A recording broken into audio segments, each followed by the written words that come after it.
کی گفتگو کا عنوان ہے 23واں پارہ سورہ یاسین، آیت نمبر 32 تک بات ہو چکی تھی، یعنی پارے کا دوسرا رکوع شروع ہو رہا ہے یہاں سے۔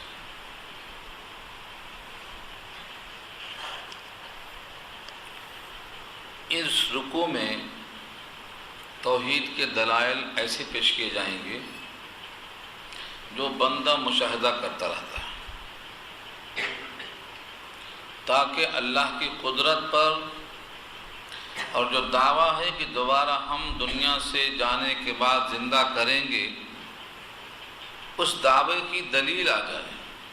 کیونکہ لوگوں کو جو شک ہے وہ اللہ کی قدرت پہ، اسی واسطے لوگ یقین نہیں کرتے کہ اتنے انسانوں کا مرنے کے بعد زندہ ہونا کیسے ممکن ہے۔ اللہ تعالیٰ نے ان نمائش کی ہوئی چیزوں کو پیش کیا، ہم اور آپ اس کو دیکھتے ہیں مگر سرسری دیکھ کے گزر جاتے ہیں۔ آج ان آیتوں میں آپ غور کیجئے اور تحقیقی نگاہ ڈالیے، اور جتنے لوگ اللہ کی قدرت سے غافل ہیں ان تک یہ بات پہنچائیے۔ سب سے پہلی نشانی آیت کہتے ہیں نشانی کو۔ قرآن کریم کی ہر آیت کو آیت کیوں کہتے ہیں؟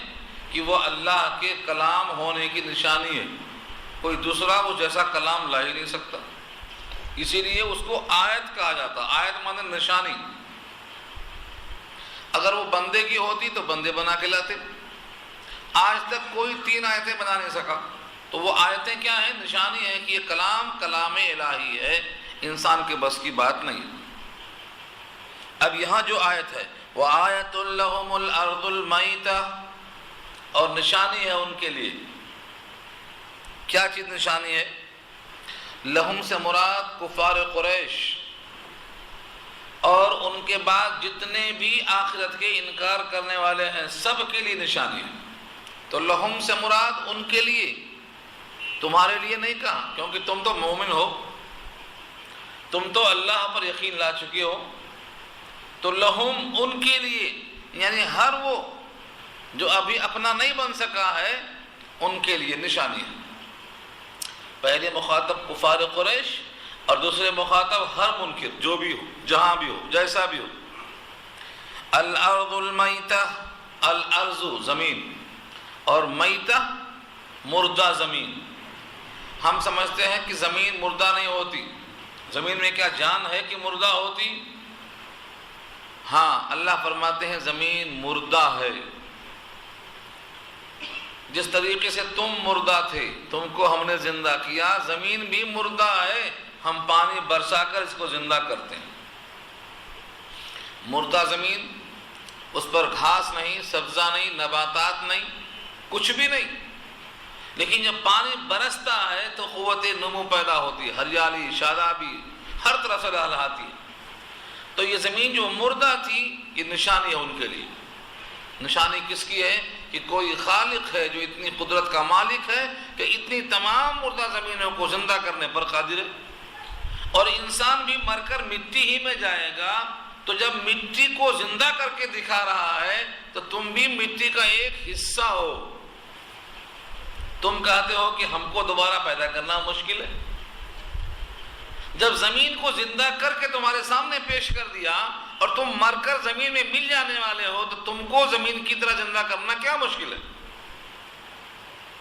وَآیَةٌ لَهُمُ الْأَرْضُ الْمَيْتَةُ، اور نشانی ان کے لیے مردہ زمین۔ أَحْيَيْنَاهَا، ہم نے اس کو زندہ کیا۔ أَحْيَيْنَاهَا، پانی برسا کر زندہ کیا۔ اور جب پانی نہیں برساتے ہیں تو کہتے ہیں بھائی قحط پڑ گیا، پیداوار کم ہو گئی، لوگ غلے کے واسطے پریشان ہو گئے۔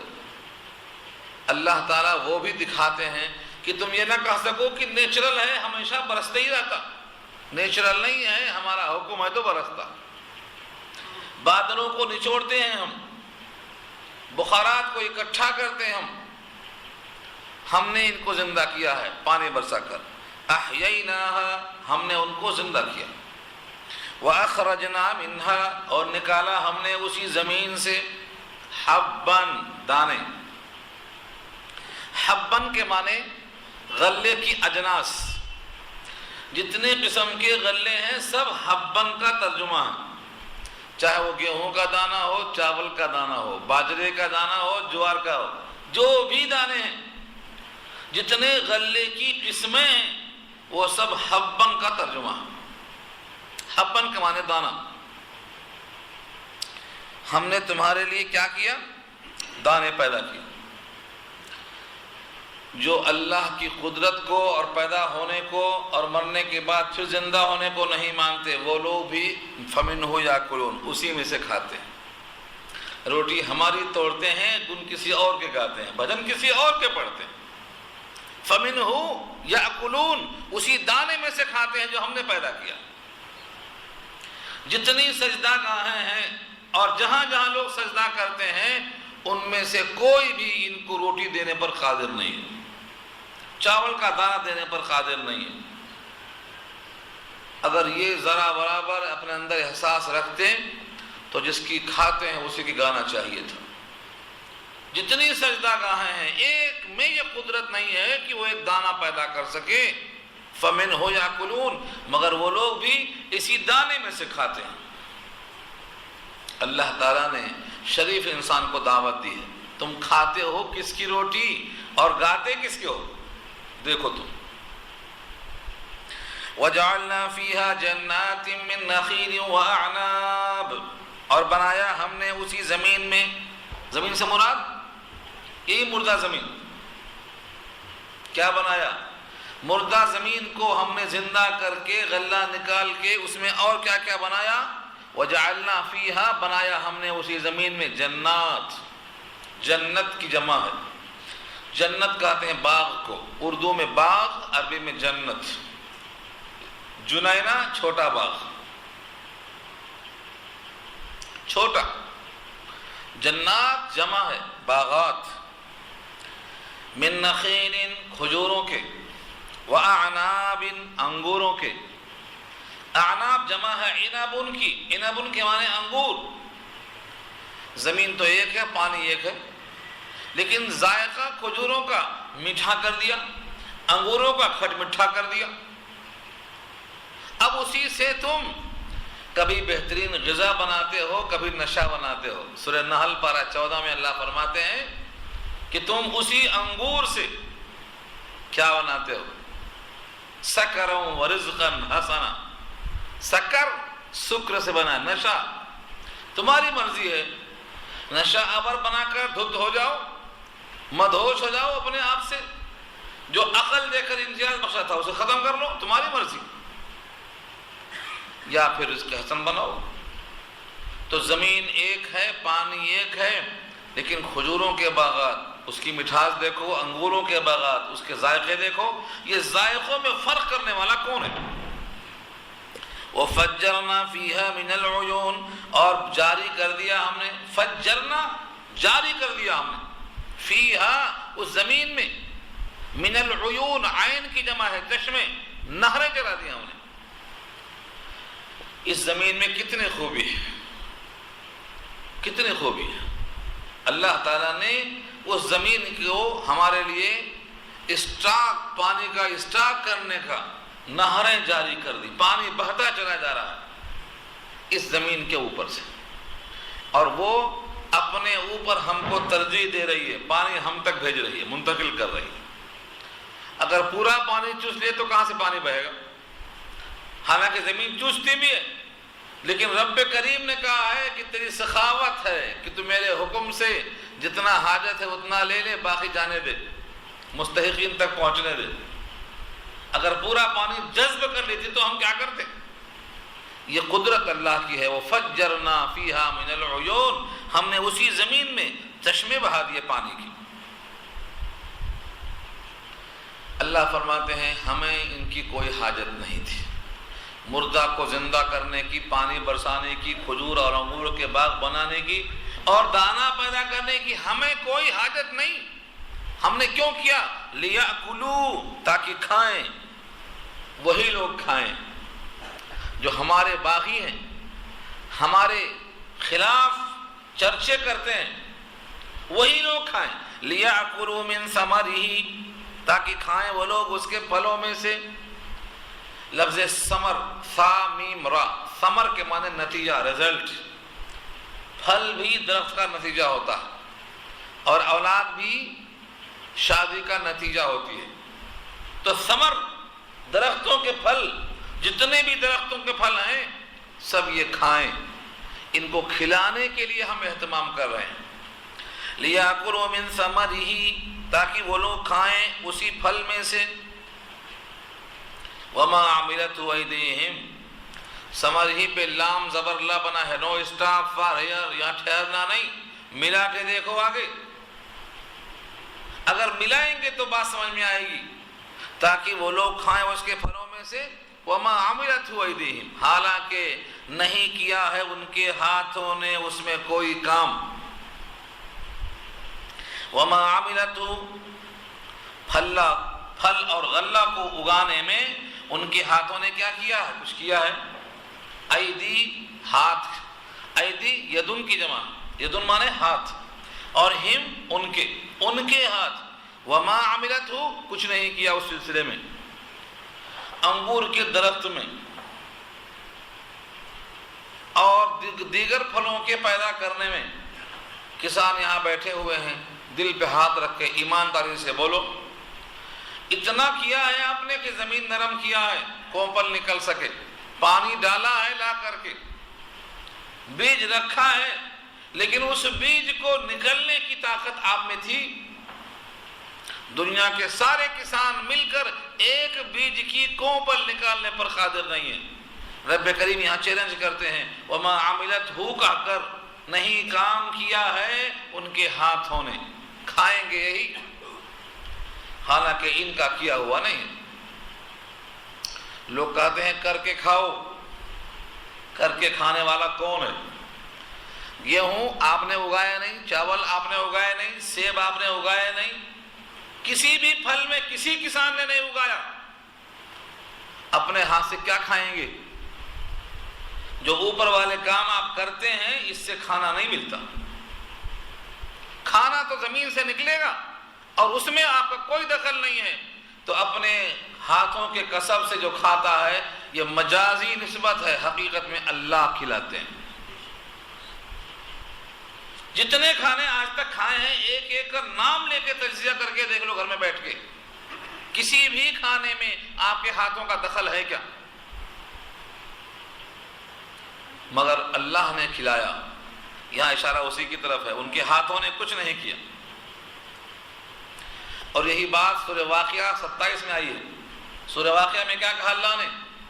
أَأَنْتُمْ أَنشَأْتُمْ شَجَرَتَهَا أَمْ نَحْنُ الْمُنشِئُونَ، ان کے درختوں کو تم اگاتے ہو یا ہم اگاتے ہیں؟ دنیا کا کوئی کسان دل پہ ہاتھ رکھ کے ایمانداری سے بول کر دیکھ لے، ہم نہیں اگا سکتے۔ جب اللہ اگاتے ہیں تو پھر اللہ کو سجدہ نہ کر کے اللہ کے غیر کو سجدہ کرنا، یہ شرافت کا تقاضا کیسے ہے؟ اسی لیے آگے اللہ فرماتے ہیں افلا یشکرون، کیا وہ لوگ شکر نہیں کریں گے؟ کھائیں گے ہماری اور بھجن گائیں گے دوسروں کے، کب آ کے سمجھ میں آئے گا؟ افلا یشکرون، آ کے معنی کیا اور فا کے معنی تو، لا یشکرون، شکر نہیں کریں گے؟ آج تک ایک روٹی کا لقمہ کسی نے نہیں دیا، پھر سجدہ دوسروں کا ہو رہا۔ لوگ شکر کیوں نہیں کرتے؟ شکر کرنا یہ شرافت ہے، شکر نہ کرنا شرافت کے خلاف ہے۔ حدیث میں آتا ہے من لم یشکر الناس لم یشکر اللہ، جو شکریہ بندوں کا نہیں کر سکتا وہ اللہ کا کیا کرے گا؟ کیونکہ اللہ کی نعمتیں ان گنت ہیں اور بندے کی گن سکتے؟ ایک بار تعاون کیا تھا، ایک بار کپڑا دیا تھا، ایک بار کھانا دیا تھا، بچوں کا بندوں کا تعاون گن سکتے آپ؟ اور جب بندوں کا تعاون گن سکتے اس کا شکریہ ادا نہیں کر سکتے تو اللہ کا احسان، اللہ کی طرف سے نعمتیں بندہ گننے پر بھی قادر نہیں۔ وَإِن تَعُدُّوا نِعْمَتَ اللَّهِ لَا تُحْصُوهَا، گننا چاہو تو گن نہیں سکتے۔ تو اس کا شکریہ ادا کیسے ہو سکتا ہے جس کا انگنت احسان ہے؟ تو اللہ فرماتے ہیں کھاؤ، کھانے میں کوئی حرج نہیں، ہم نے پیدا ہی کیا تمہارے کھانے کے لیے، لیکن کسی اور کے گیت مت گاؤ، حمد اللہ کی۔ اسی واسطے کہا الحمدللہ، شکر اللہ کا، حقدار شکر کا اللہ۔ یہ ہوا ایک تفسیر کے مطابق۔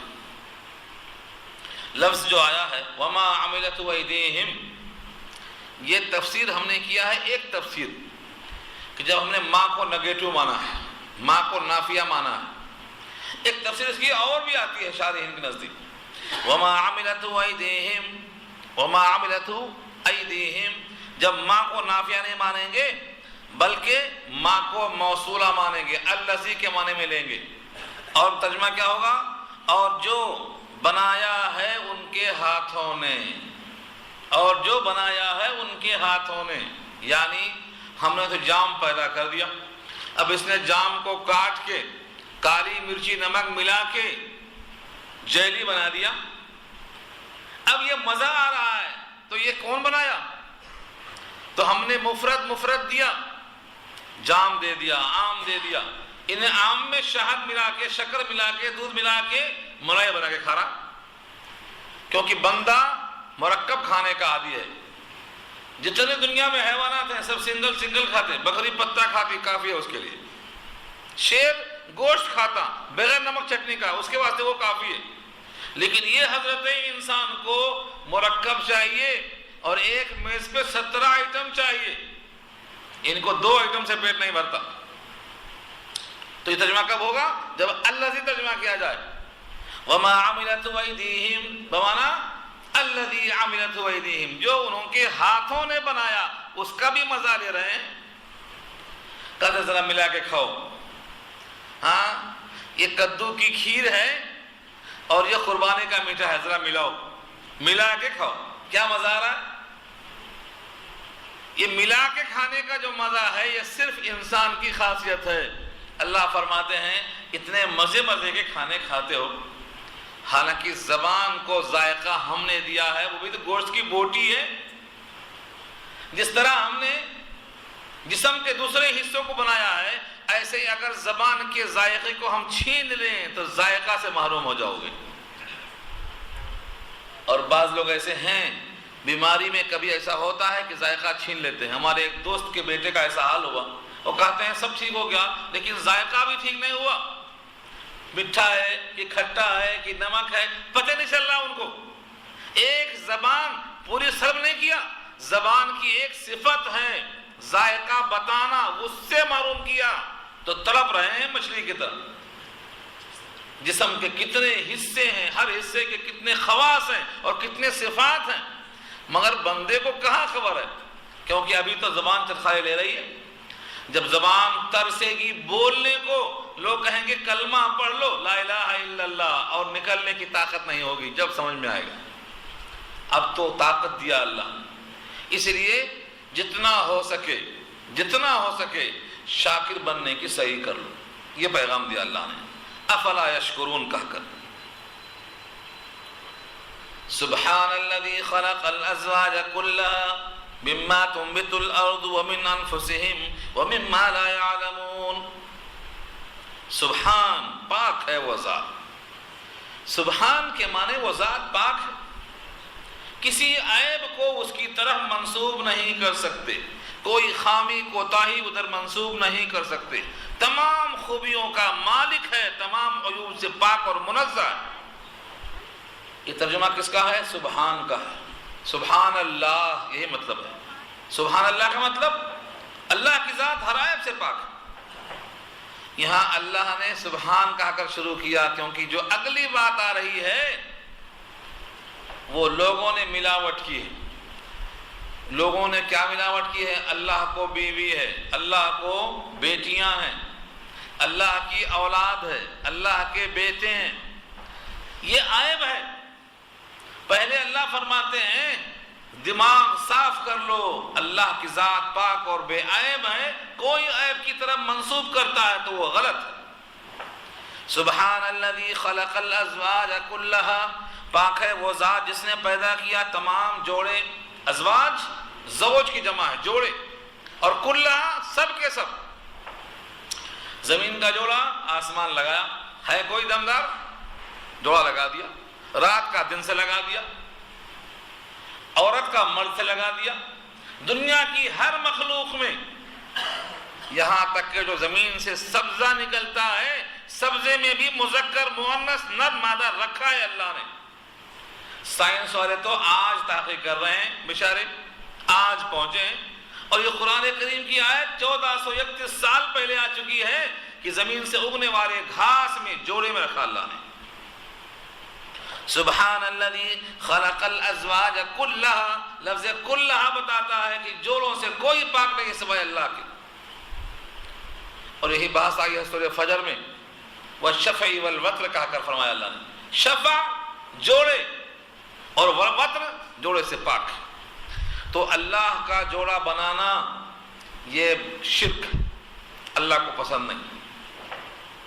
ہر چیز کے جوڑے ہیں، اللہ جوڑے سے پاک ہے، اس کا کوئی جوڑا نہیں، اس کی بیوی نہیں، اس کے بیٹے نہیں، اس کی کوئی اولاد نہیں۔ اس کے واسطے جتنے بھی لوگ تلاش کرتے ہیں محبت میں، غلو میں، حضرت عیسیٰ کو بیٹا کہا دیا، عزیر کو بیٹا کہا دیا، فرشتوں کو بیٹیاں کہا دیا، جناتوں کی سردارانیوں کو بیویاں کہا دیا، یہ محبت میں پہنچا دیا۔ اللہ فرماتے ہیں سبحان، اس سے پاک ہے وہ۔ جوڑا ہونا عیب ہے، کیوں عیب ہے؟ شوہر بیوی کا محتاج، بیوی شوہر کی محتاج، جوڑا ہونے کا مطلب تو ہے محتاجی، ہاں محتاج ہے۔ شوہر کے بغیر بیوی روتی ہے، اور بیوی کے بغیر شوہر بھی روتا ہے۔ ہر نر مادہ میں اللہ نے یہ رحمت پیدا کی ہے، وہ روتے ہیں ایک دوسرے کے لیے۔ اور من رحمت ہی، یہ رحمت میں سے ہے اللہ کی کہ نکاح کی برکت سے دونوں میں محبت پیدا کر دی، یہاں تک کہ جب حاجت نہیں، بڑھاپا آ گیا تو محبت پیدا کر دی۔ ہاتھ ہلتے ہیں، ہونٹ کپ کپاتے ہیں، دانت گر چکے ہیں، مگر بوڑھی کا خیال بوڑھا کرتا، کیوں؟ اسی محبت کی وجہ سے۔ تو میں یہ عرض کرنا چاہتا ہوں کہ ہر جوڑا اپنے جوڑے کا محتاج ہوتا ہے۔ اگر اللہ کا جوڑا مانیں گے تو اللہ کا محتاج ہونا لازم آئے گا، اور محتاج جو ہوتا ہے وہ خدا نہیں ہو سکتا ہے، اس لیے اللہ کا محتاج ہونا صحیح نہیں۔ یہاں اسی کو ظاہر کیا اللہ نے، یعنی تم سب جوڑے والے ہو، تم سب محتاج ہو، اللہ کا کوئی جوڑا نہیں ہے، لہذا اللہ محتاج نہیں ہے، یہ ثابت کرنا مقصد ہے۔ سبحان الذی خلق الازواج کلھا، کلھا میں تین چیزیں پیش کیا اللہ نے، مما تنبت الارض، ان تمام چیزوں میں سے جو زمین اگاتی ہے۔ ایک جملے میں پوری بات کہا گئی، مما تنبت الارض، ارض زمین، تنبتو اگاتی ہے، مما ان میں سے، یعنی زمین جو جو اگاتی ہے ان تمام میں جوڑے تلاش کر لو آپ۔ اب جوڑے کی تلاش پر کئی حدیثیں ہیں، کئی واقعات ہیں، واقعات میں جانے کا دل نہیں چاہتا، کیونکہ آیتوں کی لذت میں جو کیفیت ہے وہ اور جگہ نہیں ملتی۔ آیتوں میں بڑی مزے ہے۔ سب سے بڑی چیز تو یہ ہے کہ اللہ تعالیٰ نے نفسیات کا بھرپور لحاظ رکھا ہے ایک ایک جملے میں۔ ایک بار نبی کریم صلی اللہ علیہ وسلم کے پاس صحابہ آئے اور کہا ہم لوگ کھجوروں میں تعبیر کرتے ہیں، یعنی خوشے کاٹ کے جوڑتے ہیں، تعبیر کرنا بولتے ہیں اس کو۔ کھجوروں کے جھاڑ ہیں، ان کے پھول لگتے ہیں، ایک درخت کا پھول کاٹ کے دوسرے درخت میں باندھتے ہیں تو پھل زیادہ آتا ہے، اس کو تعبیر کہتے ہیں۔ ترمذی کی روایت میں ہے، تفسیر وہاں دیکھنا، حضور نے کہا ایسا مت کرو، پہلے آپ نے ایسا کہا ایسا مت کرو، صحابہ نے نہیں کیا، حضور کا حکم سر آنکھوں پہ، جب نہیں کیا تو اس سال پھل کم آیا، پیداوار کم ہو گئی۔ صحابہ نے شکوہ کیا کہ اس سال ہم نے تعبیر نہیں کیا، یعنی نر اور مادہ کو نہیں ملایا تو پھل نہیں آیا۔ پھر جب نبی صلی اللہ علیہ وسلم نے سنا کہ پھل نہیں آیا تو فرمایا انتم اعلم بامور دنیاکم، تم بہتر جانتے ہو تمہاری دنیا بھی کم، مطلب ملا لیا کرو۔ وہ جو ملانے سے پھل زیادہ آیا اور نہ ملانے سے پھل نہیں آیا وہ کیا تھا؟ نر اور مادہ کو جوڑنا بولتے ہیں۔ اللہ کا خصوصی نظام ایسا ہے، ہوائیں چلتی ہیں اور ہواؤں کے ذریعے سے، تتلیوں کے ذریعے سے، تتلیاں بھی وہی کام کرتی ہیں، رس کو چوس کر مادے کا نر تک پہنچاتی ہیں، نر کا چوس کر مادے تک پہنچاتی ہیں۔ تو تتلیوں سے چوس کر ہواؤں کے دوش پر رب کریم نر اور مادہ کو ملاتے ہیں تو پھل کی کثرت ہوتی ہے۔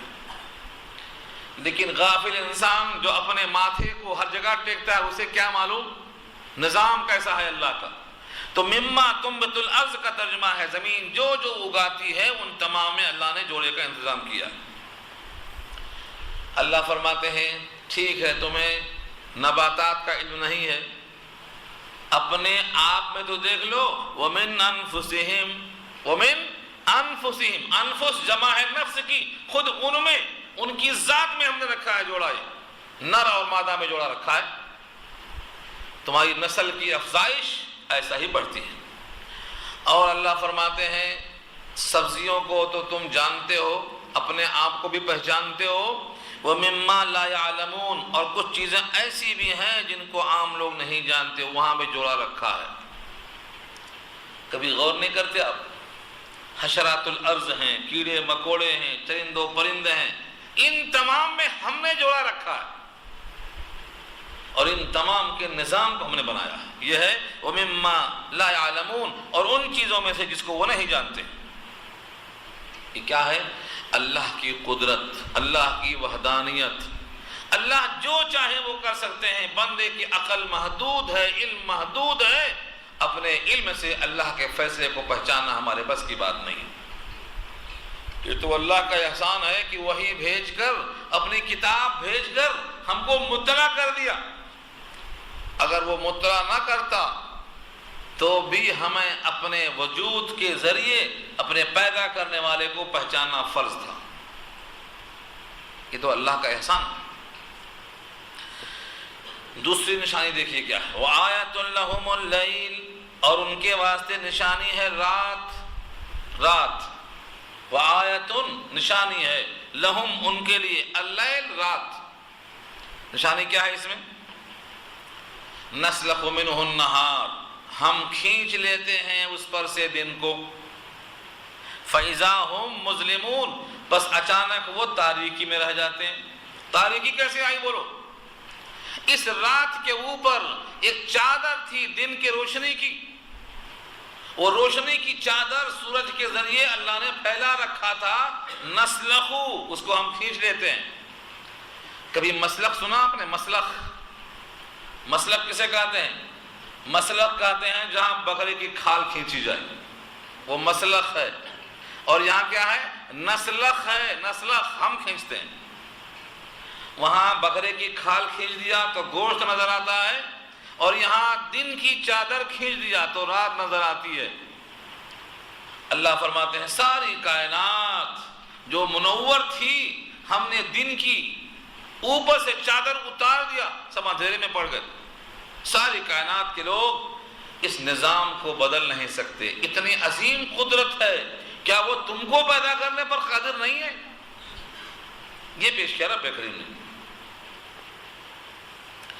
اب اس کے بعد سورج کا جاری ہونا، والشمس تجری، سورج جاری ہے، سورج چل رہا ہے۔ اللہ تعالیٰ نے سورج کو جس دن سے پیدا کیا تھا اس دن سے آج تک مسلسل چل رہا ہے، ایک لمحے کا فرق نہیں ہونے دیا، اپنے محور میں گردش کر رہا ہے۔ نہ سورج نہ چاند، دونوں کے نظام میں بال برابر فرق نہیں ہوا۔ کس نے سیٹ کیا ہے ان کو؟ ان کا چلنا حساب سے ہے، ان کی گردش حساب سے ہے، ان کا نظام حساب سے ہے۔ وہ کون قدرت ہے جو اتنے بڑے گرم سیارے کو ایک لمحے کے فرق کے بغیر چلانے پر قادر ہے؟ وہ تم کو پیدا کرنے پر قادر نہیں ہے، کروڑوں میل دور ہے۔ حالت دیکھ لو آج کیسی ہے، چھت کے اوپر سے مار رہا ہے گھر میں نیچے تک۔ یہ طاقتور ہے۔ اس سورج کو طاقت کس نے دیا ہے؟ وہ کتنا طاقتور ہوگا؟ فرمایا والشمس تجری، اور سورج جاری ہے، لمستقر لہا، مستقر کہتے ہیں جائے قرار، آپ کا مستقر کیا ہے؟ تو کہیں گے کریم نگر ہے۔ کیا مطلب؟ مستقل رہائش گاہ ہے آپ کی کریم نگر ہے۔ آپ کا مستقر کیا ہے؟ تو کہیں گے کاما ریڈی ہے۔ تو سورج کہاں گردش کر رہا ہے؟ والشمس تجری لمستقر لہا، اپنے مستقر میں، اپنے محور میں گردش کر رہا۔ اللہ نے اس کا نظام بنا دیا، گردش کر رہا ہے۔ اب سورج چلتا ہے یا زمین چلتی ہے، سائنسداں کچھ بھی بولتے رہیں، آج نہیں کل مان لیں گے۔ سائنسداں تو روز ایک سے ایک بولتے ہیں، ایک بولتا ہے زمین گول تھی، ایک بولتا ہے زمین چپٹی تھی، ایک بولتا ہے زمین ترتری تھی۔ یہ سب خود لڑتے مرتے رہیں گے آخر تک۔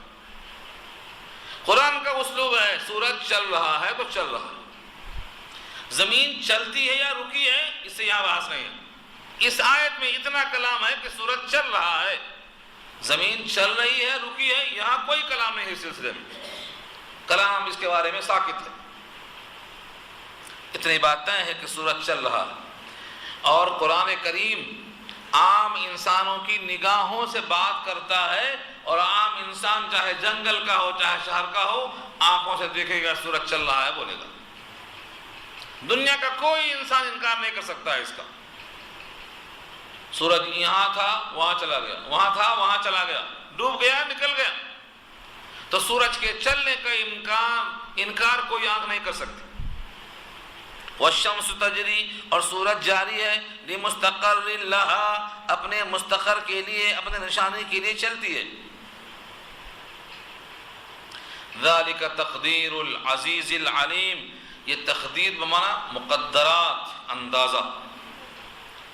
ذالک یہ ہے تقدیر، سیٹ کیا ہوا۔ تقدیر کے معنی اس کو آپ کہتے ہیں سیٹ کر دیا چلتا رہے گا، تو تقدیر کا ترجمہ کیا ہے؟ اندازہ کیا ہوا، سیٹ کیا ہوا۔ العزیز جو غالب ہے، اسی لیے آج تک اس کے ایک لمحے میں فرق نہیں آیا۔ جب سے پیدا ہوا آئلنگ گریسنگ کچھ بھی نہیں، کوئی بولٹ گھسا نہیں، چلتا جا رہا ہے۔ یہ عزیز غلبہ، اس کی بنائی ہوئی اس چیز میں کوئی دخل دینے والا پیدا نہیں ہو سکتا۔ العلیم، اس کا علم ہے، جانتا ہے وہ کہ اس کو کب تک چلنا ہے اور کب چلانا ہے اور کب اس کو روکنا ہے، چلتا رہے گا۔ اللہ تعالیٰ نے سورج کے بارے میں یہ بتایا ہم کو کہ سورج کا چلنا چلانا، اس کے محور میں اس کا گردش کرنا، یہ اس کے چلانے والے کا پتہ دیتا ہے کہ وہ کتنا پاورفل ہوگا، کتنا طاقتور ہوگا، یہ ظاہر کرتا ہے۔ سورج کے بارے میں بخاری میں ایک روایت تفصیل سے آئی ہے، بہت تفصیل سے آئی ہے۔ وہ یہ ہے کہ سورج اب چلتا ہے اپنے محور میں، حسب معمول، حسب عادت، حسب معمول۔ صحابہ نے پوچھا یہ جاتا کہاں ہے؟ فرمایا کہ روزانہ یہ جب غروب ہو جاتا ہے تو اپنے مالک کو سجدہ کرتا ہے، سجدے میں رہتا ہے، اور پوچھتا ہے آگے چلنا ہے کہ واپس جانا ہے۔ اللہ کا حکم ہوتا ہے آگے جانا ہے تو چلتا رہتا ہے۔ اور جس دن خداوند قدوس کو سجدے میں یہ فیصلہ معلوم ہو جائے کہ اب سورج کو چلانا نہیں ہے، واپس بھیجنا ہے، تو اللہ کہیں گے واپس چلا جاؤ، تو سورج بجائے مشرق سے نکلنے کے مغرب سے نکلے گا۔ اس دن توبہ کا دروازہ بند، ختم۔ علامات قیامت میں سے ایک علامت یہ بھی ہے۔ تو روزانہ سورج تحت العرش سجدہ کرتا ہے، اور ہر ایک کا سجدہ اس کے حسب حال ہے۔ جانور سجدہ کرتا ہے اس کے حال پہ، اور آپ کا درخت سجدہ کرتا ہے اس کے حال پہ، درختوں کی شاخیں سجدہ کرتی ہیں ان کے حال سے، تو سورج بھی سجدہ کرتا ہے تحت العرش، اور روزانہ کوئی ناغہ نہیں ہے اس کا سجدہ کرنے میں۔ لیکن سورج کو نکلنے کے بعد ہم اٹھتے ہیں، ہمارا سجدہ ناغہ ہو جاتا ہے، اس کو ہم بے شعور کہتے ہیں۔ ہمارا وہ خادم ہے، ہم اس کے مخدوم ہیں، ہم خلیفہ ہیں، وہ ہمارے لیے پیدا کیا گیا ہے، اس کا ناغہ سجدہ کرنے میں کبھی نہیں ہوتا۔ آج فیصلہ کرو کہ تمہارا سجدہ بھی کبھی ناغا نہیں ہوگا. سجدہ کرتا ہے. علامات قیامت نے لکھا دوبارہ پھر سورج پلٹ جائے گا. اور شاید یہ وہی بات تھی جو نمرود ابراہیم کا مکالمہ درج کیا ہے 3 پارے میں. نمرود نے کہا کہ تمہارا اللہ کون ہے؟ کہا مارتا جلاتا ہے. کہا تو میں بھی کرتا ہوں. کہا اچھا میرا رب سورج نکالتا مشرق سے تو مغرب سے نکال دے. اب ہکا بکا ہو گیا، کیونکہ جس دن سورج نکلے گا مغرب سے وہ آخری دن ہوگا، ختم ہے وہ دن. تو کوئی دنیا کا بڑا بڑا باتیں کرنے والا، لمبی لمبی ہانکنے والا یہاں چاروں خانہ چت ہو جاتا. نمرود بھی مبعوث ہو گیا، بات ختم. تو سورج جیسی عظیم مخلوق اللہ کے حکم کے اشارے پر چلتی ہے، اور جس دن حکم ہوگا لوٹ جائے گا. والقمر قدرناہ منازل، اور چاند کے بنایا ہم نے اس کی منزلیں. والقمر، اور چاند. قدرناہ، اندازہ کیا ہم نے اس کے لیے. منازل، منزل کی جمع ہے. منزل کے معنی گھروں پر لوگ لکھتے ہیں منزل. منزل کا ترجمہ معلوم بتایا تھا میں آپ کو اس سے پہلے. منزل کے معنی جہاں پر مہمان کو اتار کے رکھا جائے. نزیل کہتے ہیں مہمان کو، اور نزل مہمانی کے دسترخوان کو، اور منزل جس گھر میں دسترخوان تو نہ جائے. یہ چاند کے لیے اللہ نے منازل کہا. 28 منزلیں ہوتی ہیں اس کی. جس طرح سورج کے واسطے 365 منزلیں ہوتی ہیں، ایسے چاند کی 28 منزلیں ہوتی ہیں. یہ 28 منزلیں تب جا کے منازل کہا اللہ نے اس کو. اور سب انتظام اللہ کا ہے. یہ ہر روز بدلتا ہے. ایک وہ بتایا جو بدلتا نہیں، ایک یہ بتایا جو روز بدلتا ہے. یومن فیومن، روز گھٹتا بڑھتا ہے. اللہ کی شان دیکھو. میں دونوں پر قادر ہوں بتانے کے لیے کہا. چاند کی 28 منزلوں کو دیکھو، کبھی کسی وقت بھی روز چینج ہو رہا. سورج دیکھو کبھی چینج نہیں ہو رہا ہے. ہم اس پر قادر ہیں کہ جو چاہیں فیصلہ کر لیں. بچپن میں ایک کتاب پڑھے تھے، آپ بھی پڑھے ہوں گے، کہ چاند نے اپنے اماں سے کہا کہ ہمارا کپڑا سلا دو. کہا بیٹے تیرا کپڑا سلائیں تو تیرا ناپ ہی تو نہیں ہے، روز تو بدلتا رہتا چولی. یہاں تک کہ کبھی نکلتا ہے پتلی سی کمان کی طرح. کل ارجون القدیم کہا.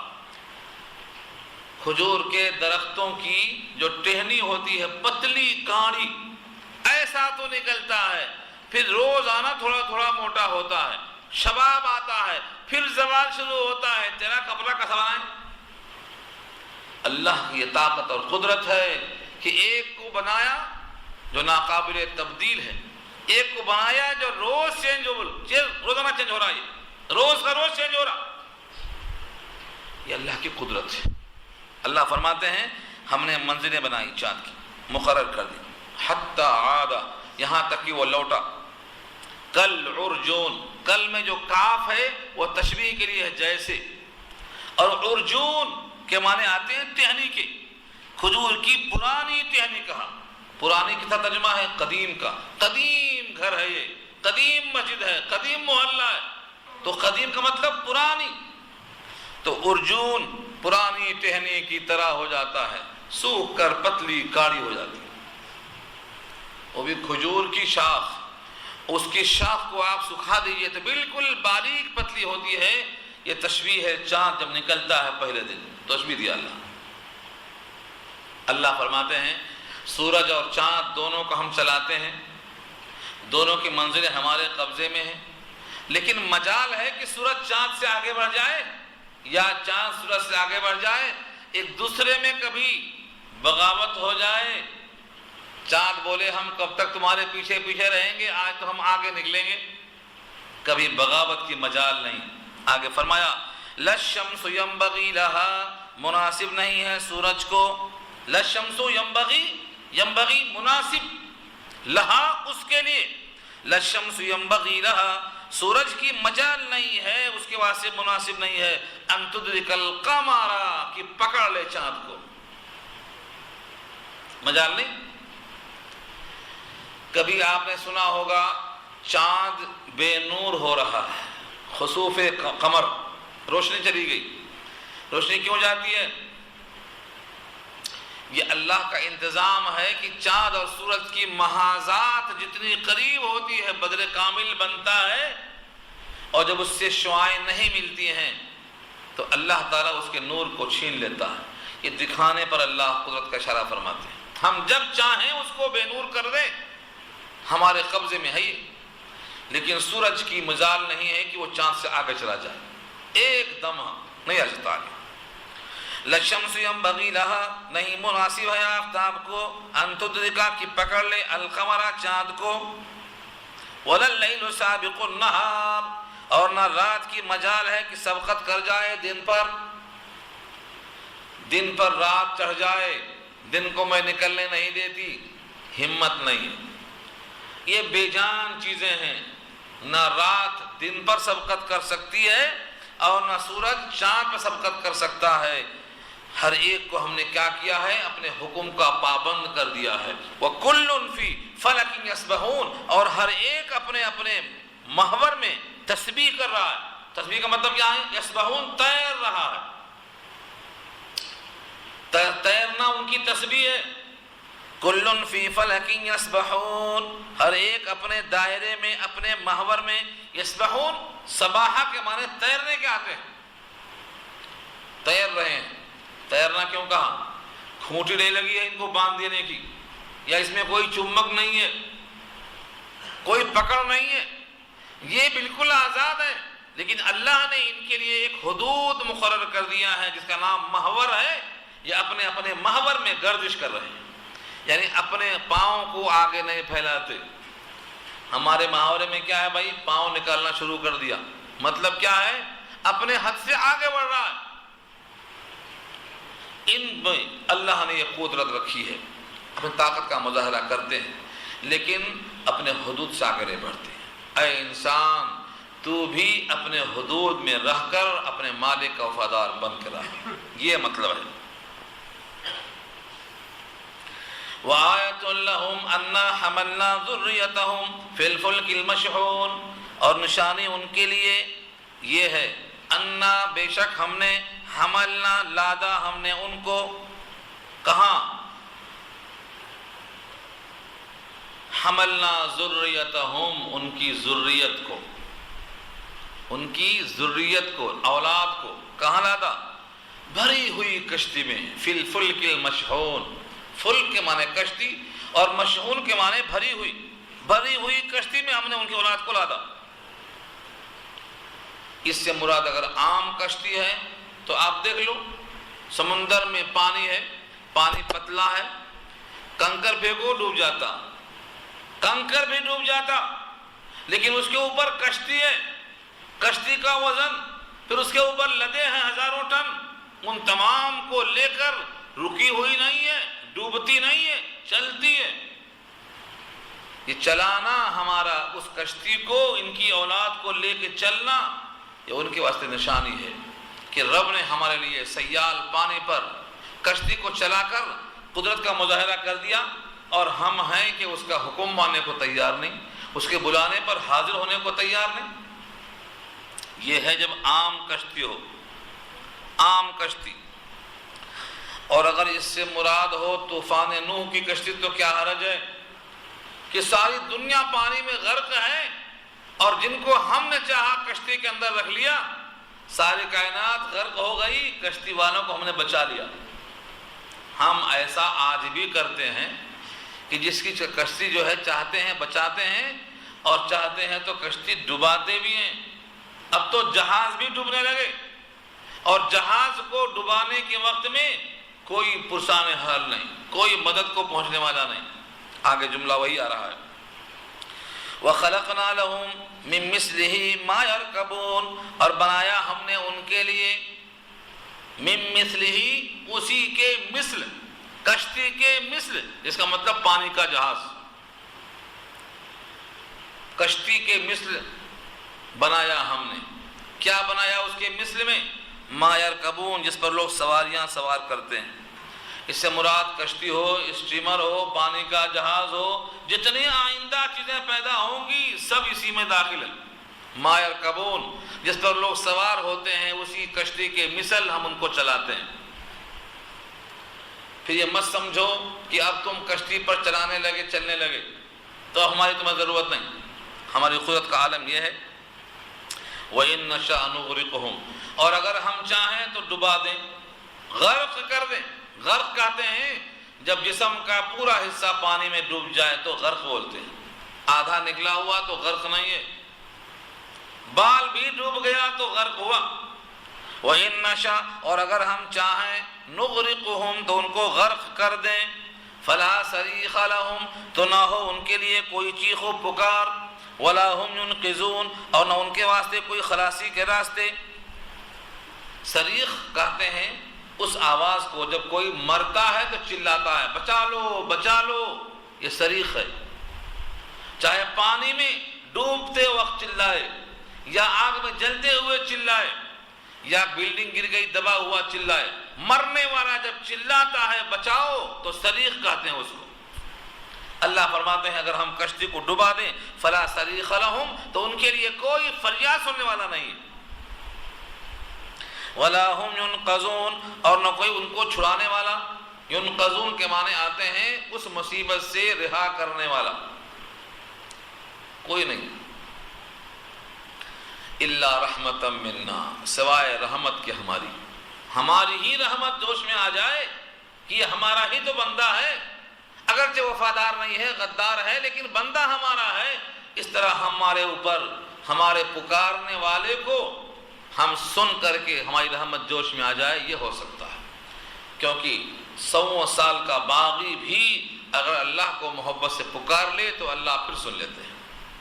الا رحمتا منا، مگر ہماری ہی مہربانی۔ ومتاعا الی حین، اور ایک وقت مقررہ تک فائدہ پہنچانا، متاع کہتے ہیں فائدہ پہنچانا، اور الی حین کے معنی ایک وقت مقرر، یعنی بچانے کی دو وجہ ہیں۔ بچانے کی ایک وجہ تو یہ ہے ہماری مہربانی، اور ایک وجہ یہ ہو سکتی ہے کہ ابھی اس کے جینے کا وقت ہم نے جو لکھا تھا وہ باقی ہے، جی لینے دو، لکھے ہوئے وقت تک حیات گزار لینے دو، یہ ہے متاعا الی حین، ایک وقت مقررہ تک جو فائدہ اٹھانا تھا اٹھا لو۔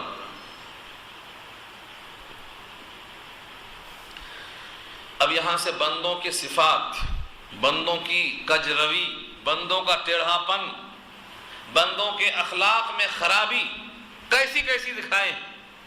وَإِذَا قِيلَ لَهُمُ اتَّقُوا مَا بَيْنَ أَيْدِيكُمْ وَمَا خَلْفَكُمْ لَعَلَّكُمْ تُرْحَمُونَ، اور جب ان سے کہا جاتا ہے اتقوا، ڈرو، ما بین ایدیکم، جو تمہارے سامنے ہے، وما خلفکم، جو تمہارے پیچھے ہے، لعلکم ترحمون، تاکہ تم پر رحمت کی جائے۔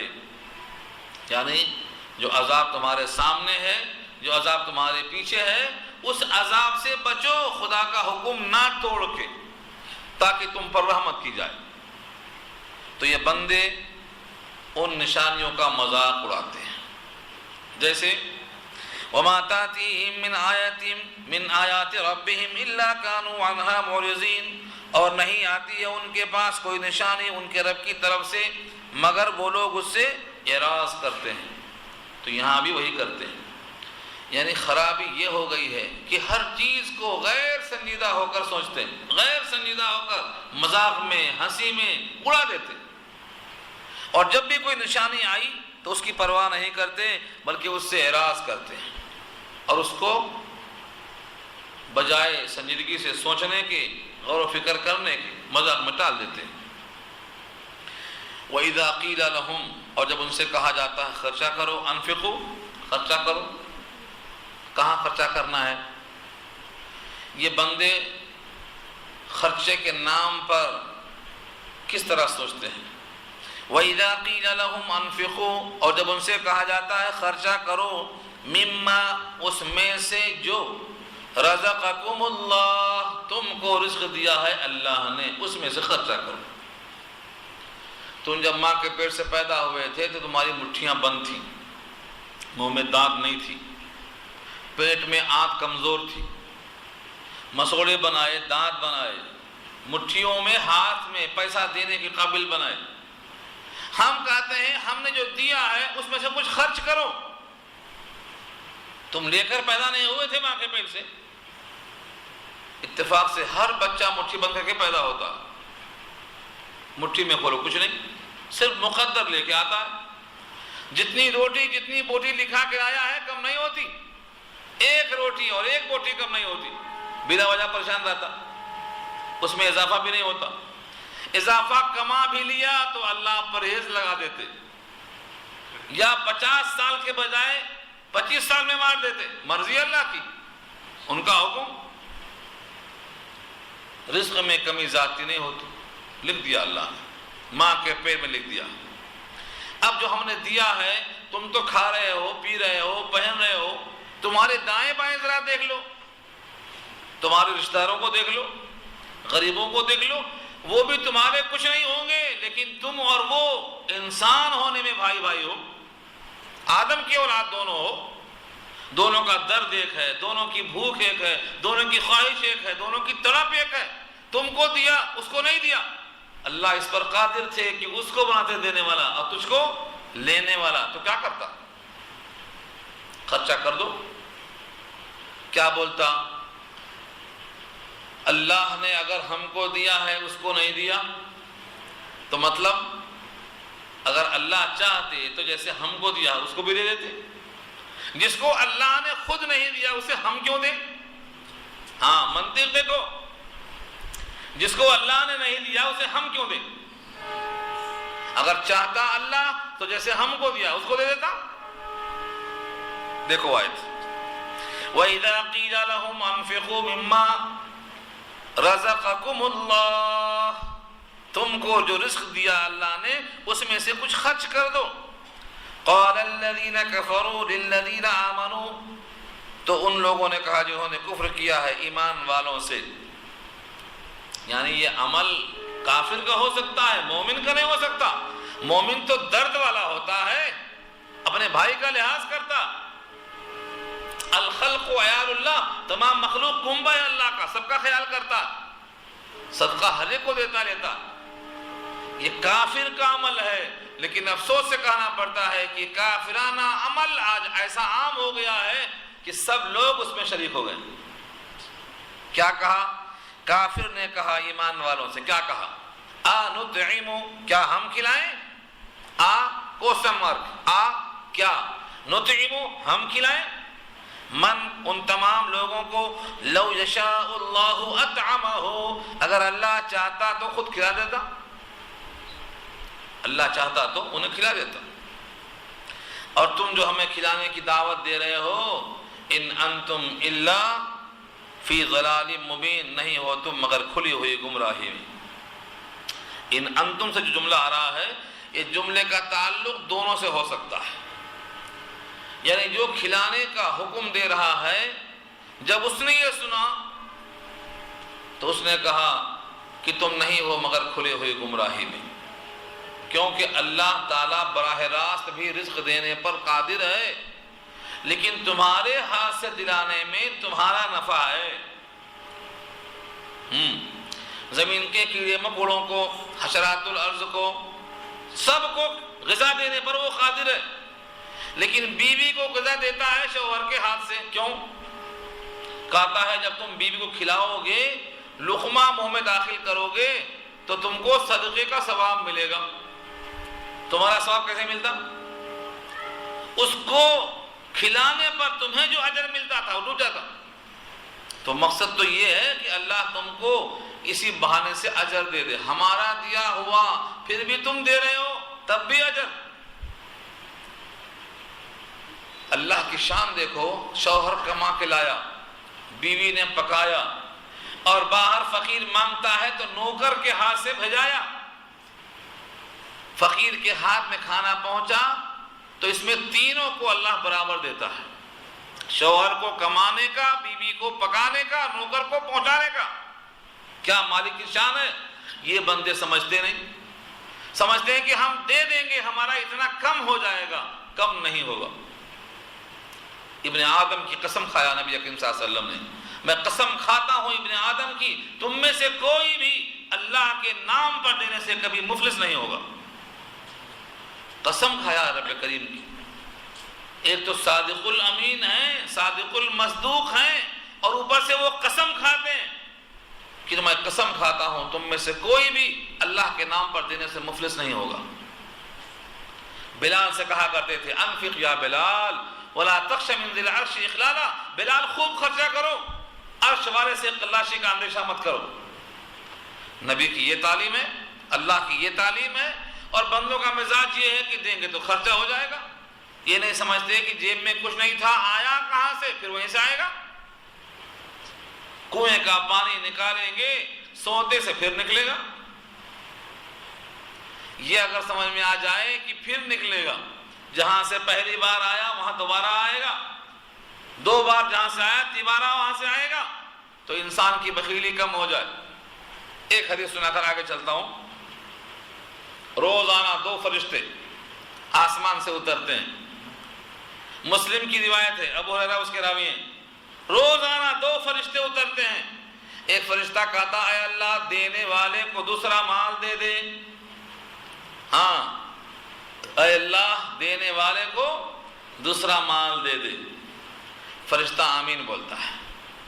ایک بولتا ہے اے اللہ مال کو روکنے والے کو مال کو ضائع کر کے دوسرا مال دے دے. فرشتہ آمین بولتا ہے. حدیث کے الفاظ دیکھو, اللہم اعطی منفقا خلفا, اے اللہ تو دے دے خرچ کرنے والے کو اس کا بدل. آمین بولتا ہے فرشتہ خدا کے حکم سے, چلتی نہیں آمین کیونکہ خدا کے حکم سے ہے وہ. اور ایک فرشتہ کہتا ہے اللہم اعطی ممسکا تلفا, تلف کے معنی ضائع کرنا. اس نے روک کے رکھا ہے, کسی کو دیا نہیں ہے, اس کا ضائع کر کے دوسرا مال دے دے. ایک کو خرچ کر کے دوسرا مال, اور ایک کا مال ضائع کر کے دوسرا مال, کتنا بڑا فرق ہے. سمجھانے کے لیے میں کہا کرتا ہوں پانی کا دن آ گیا, پانی میں گھڑا بھرا ہوا ہے, پورا گھڑا بھرا ہے, پانی سے خرچ نہیں کیا, تو کیا کرتے آپ؟ بولتے تازہ پانی بھر لو, پانی پھینک دو. پھینک کے تازہ پانی بھر لیتے, اور پورا گھڑا خالی ہے تو دھو کے نیا پانی بھر لیتے.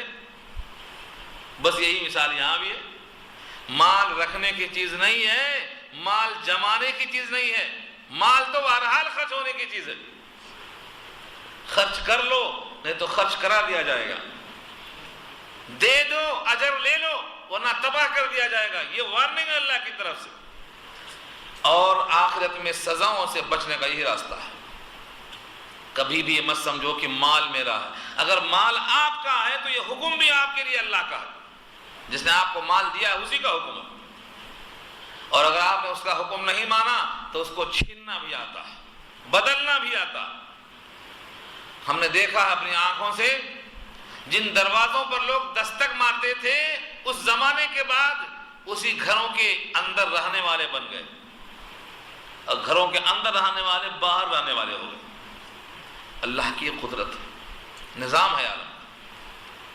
اللہ فرماتے ہیں ہم چاہیں تو براہ راست دے سکتے ہیں, چمٹی کو دیتے, مکڑی کو دیتے, تم کو بھی دے سکتے, لیکن ہم چاہتے ہیں کہ تمہارے ہاتھوں سے دیا ہوا تمہارے واسطے اجر بن جائے اور مقامات تمہارے بلند ہو جائیں.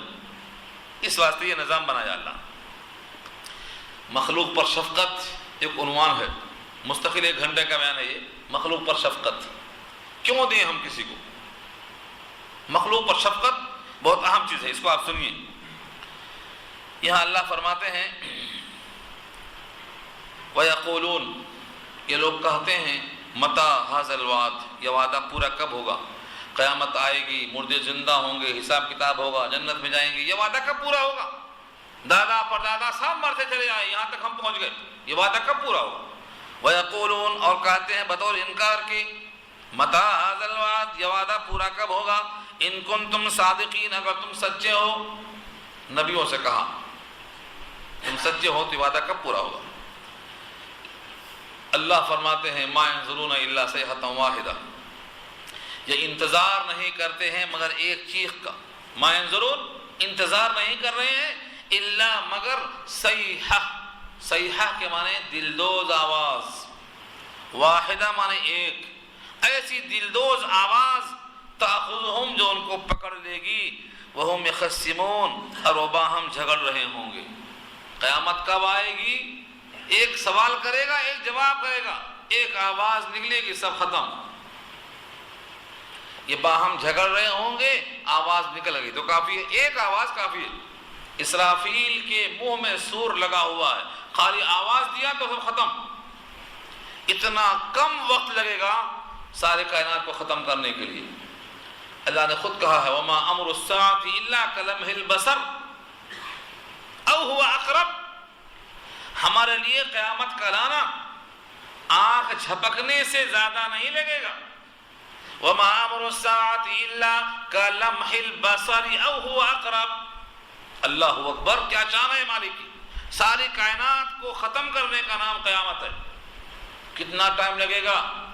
اور نہیں ہے قیامت کا معاملہ الا مگر کا لمح البصر، آنکھ جھپکنا، او ہوا اقرب، یا اس سے بھی زیادہ قریب۔ جس مالک کی یہ شان ہو اس سے یہ گستاخی ہو رہی ہے، لوگ اس کے طرف ہی اٹھا رہے ہیں کب آئے گی قیامت، کب آئے گی قیامت۔ قیامت کا اگر انکار کر کے پوچھیں گے تو جواب یہ ہے، ہاں اگر محبت میں اور فکر میں پوچھیں گے تو جواب بدل جائے گا۔ بھائی شادی کب ہے آپ کی؟ شادی کب ہے پوچھتا ہے مذاق کرنے کے لیے تو جواب بدل جائے گا آپ کا، اور دوست محبت سے پوچھتا ہے تو جواب بدل جائے گا۔ ایک صاحب آئے، کہا اللہ کے نبی قیامت کب آئے گی؟ حضور نے کہا کیا بات ہے، تیاری بہت کر لیا قیامت کی، بہت ہو گئی تیاری؟ انہوں نے کہا تیاری تو کچھ بھی نہیں ہوئی، مگر مجھے اللہ و رسول سے محبت ہے، بس۔ آپ نے سر جھکا لیا اور آیت نازل ہوئی، بلا کے فرمایا سنو، جو جس سے محبت کرے گا قیامت میں اس کے ساتھ ساتھ رہے گا، مگر محبت کچی نہیں، زبانی جمع خرچ، زبان کی نوک پہ محبت ہے، دل میں کچھ بھی نہیں، یہ محبت نہیں۔ محبت تو وہ چیز ہے کہ محبوب کے اشاروں کو سمجھ کر قربان ہو جائے، محبت وہ ہے۔ صحابہ نے محبت کی تھی، آج لوگ صحابہ کا نام سن کر کبھی نہیں سوچتے صحابہ نے محبت کیسی کی تھی۔ ایک صاحب کا مکان تھا، بہت عالیشان بنایا تھا انہوں نے، حضور ادھر سے گزرے، کس کا مکان ہے پوچھا، لوگوں نے بتایا فلاں صاحب کا، چہرے پہ ناگواری آئی، بس کچھ تبصرہ نہیں کیا آپ نے، چلے گئے۔ دوسرے دن وہ مکان وہاں نہیں تھا، لوگوں نے بتایا کہ حضور نے ایسا پوچھا اور کچھ کہا تو نہیں مگر پیشانی پہ شکن آئی، انہوں نے پورا مکان توڑ دیا، اور پھر ہماری طرح بھاگ کے نہیں آ گئے، حضور آپ کی خاطر توڑ کے آ رہا ہوں۔ جب کبھی دوبارہ خود حضور گزرے تو دیکھا وہاں مکان نہیں ہے، کہا وہ تو جب ہی ٹوٹ گیا تھا۔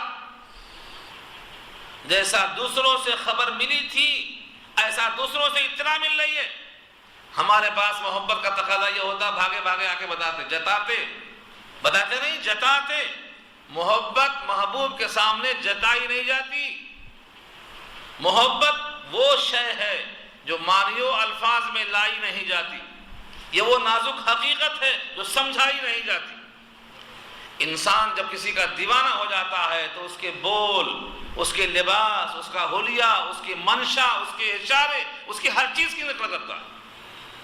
یہ کہنے کی ضرورت ہے، چہرے پر داڑھی رکھو کہنا پڑے گا۔ اگر آپ کو محبت ہے اللہ کے رسول سے تو کہنے کی ضرورت نہیں ہے، یہ آپ کے دل میں خود آنا چاہیے۔ ہم کس سے محبت کرتے ہیں؟ کل قیامت میں اللہ کے نبی منہ پھیر لیں گے جب سمجھ میں آ جائے گا۔ اس لیے یاد رکھو، محبت نقلی دنیا میں چل جائے گی، اللہ کے پاس نہیں چلے گی۔ ایک ایک سنت کی فکر کرنا پڑے گا تو محبت ہے۔ سب سے بڑا متقی وہ ہے جو سنت کا پابند ہے، بس تقوی اسی کا نام ہے۔ اس آیت کا تقاضا یہ ہے، اللہ فرماتے ہیں کہ سب پوچھتے رہتے ہیں قیامت کب آئے گی، قیامت کب آئے گی؟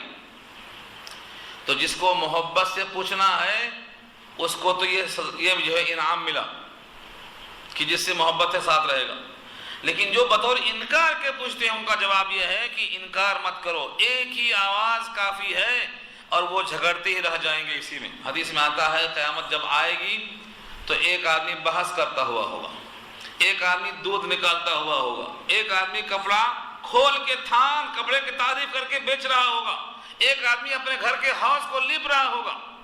جیسے دنیا میں لگے ہوئے ہیں ایسا لگے ہوئے رہیں گے، بتا کے نہیں آتی، بغتتن بغتتن۔ قرآن میں کتنے دفعہ آیا ہے؟ جہاں جہاں آیا ہے بغتتن مانے اچانک آئے گی، بتا کر نہیں آئے گی۔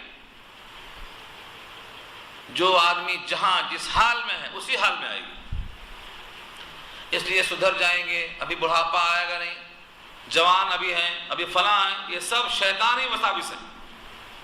پہلے دن سے کلمہ پڑھ لیا، پہلے دن سے نبی کے اتباع کرنے جانا، ابھی تو شادی نہیں ہوئی، شادی کے بعد داڑھی چھوڑیں گے، شادی کے بعد فلاں کام کریں گے، یہ اسلام کی شرطیں نہیں ہیں، شیطان کی شرطیں ہیں، یہ شیطان کا البتہ ہے۔ جس دن اللہ کے نبی کی محبت کا داعیہ دل میں آیا، اب ہمارے لیے ایک ہی نمونہ ہے رسول اللہ، آپ نے جو کیا ہم کریں گے، جو نہیں کیا وہ نہیں کریں گے۔ دنیا خفا ہو تو خفا ہوتی رہے اور خوش ہو تو خوش ہوتی رہے۔ کل قیامت میں اللہ تعالیٰ خوش ہو کر بندے سے کہیں گے، توحید تو یہ ہے کہ خدا حشر میں کہہ دے یہ بندہ دو عالم سے خفا میرے لیے، سارے عالم سے خفا ہو کے میرے واسطے۔ یہی حنفیت ہے، ابراہیم کا خصوصی وصف یہی تھا، حنیف ہونا۔ تو فرمایا جس دن قیامت آئے گی ایک آواز ہے جو ان کو پکڑ لے گی، وہ جھگڑے میں رہیں گے۔ فلا یستطیعون توصیۃ، وہ استطاعت نہیں رکھیں گے وصیت کر سکنے کی۔ جب آئے گی دلدوز آواز تو وصیت کرنا بھول جائیں گے۔ اب کیا ہوتا، یہ زمین فلاں کو دے دو، وہ گھر فلاں کو دے دو، یہ سونا فلاں کو دے دو، یہ کنگن فلاں کو دے دو، یہ مدرسے کو دے دو، یہ مسجد کو دے دو، مرتے وقت سب یاد آتا۔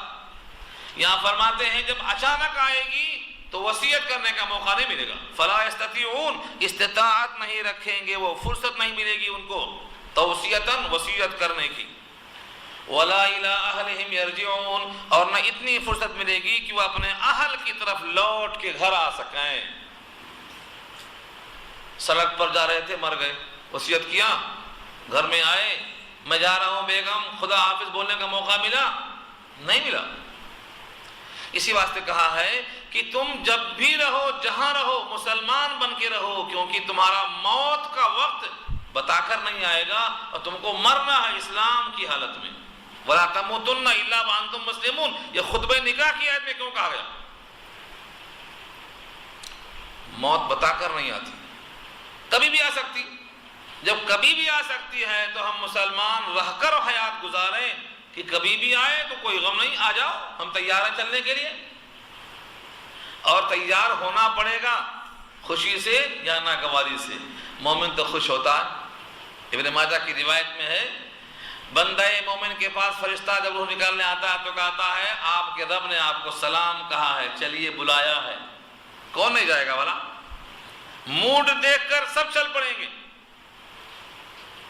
سلامتی کی دعا، رب کا سلام فرشتے 3 بار پیش کریں گے، یہ بحث بھی آ چکی ہے۔ تو یہاں بھی اشارہ اسی کی طرف ہے کہ جب بندہ اچانک مر جاتا ہے تو اس کو وصیت کرنے کا، گھر والوں کے پاس لوٹنے کا موقع نہیں ملتا ہے۔ اس لیے ہمیشہ یہ سوچنا کہ موت کا فرشتہ بتا کر نہیں آئے گا، اور جس کی موت آئی قیامت شروع ہو گئی۔ اس لیے اسی کا نام قیامت ہے۔ توبہ اللہ کر کے راستے کو ہموار کرنا چاہیے، اپنے مالک سے محبت کا پتہ کرنا چاہیے۔ فلا یستطیعون توصیۃ، تو وصیت کرنے کی فرصت نہیں پائیں گے اور اپنے گھر والوں کے پاس لوٹ کر جانے کی طاقت نہیں رکھیں گے۔ یہاں رکوع پورا ہو گیا۔